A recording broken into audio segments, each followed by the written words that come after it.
ഇന്നത്തെ കുട്ടികളിൽ ദേഷ്യക്കൂടുതൽ നമ്മൾ കണ്ടുകൊണ്ടിരിക്കുന്ന ഒന്നാണ്. ഇതുകാരണം പലതരത്തിലുള്ള വിപത്തുകൾ നമ്മുടെ നാട്ടിൽ ഇപ്പോൾ സംഭവിച്ചു കൊണ്ടിരിക്കുകയാണ്. 25 വയസ്സ് പോലും പ്രായമാവാത്ത പയ്യൻ നടത്തിയ കൊലപാതകങ്ങൾ, ഈ വർഷം SLC പരീക്ഷ എഴുതേണ്ട കുട്ടിയുടെ ദാരുണമായ അന്ത്യം, അങ്ങനെ നിരവധി പ്രശ്നങ്ങൾ. ഇതെങ്ങനെ സംഭവിക്കുന്നു എന്ന് ചർച്ച ചെയ്യേണ്ട സമയം അതിക്രമിച്ചിരിക്കുന്നു.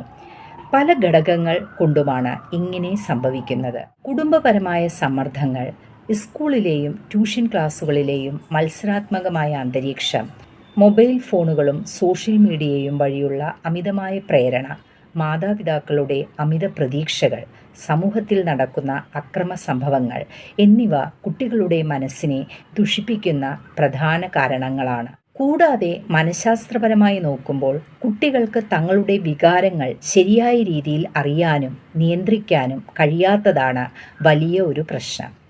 വീട്ടിലും സ്കൂളിലും ശാരീരികവും മാനസികവുമായി അതിക്രമങ്ങൾ നേരിടുന്ന കുട്ടികൾക്ക് അത് ദേഷ്യമായി പുറത്തുവരാം. ഇതിന് എങ്ങനെ നമുക്ക് പ്രതിവിധി നേടാം എന്നത് പാർട്ട് 2-ൽ കാണാം.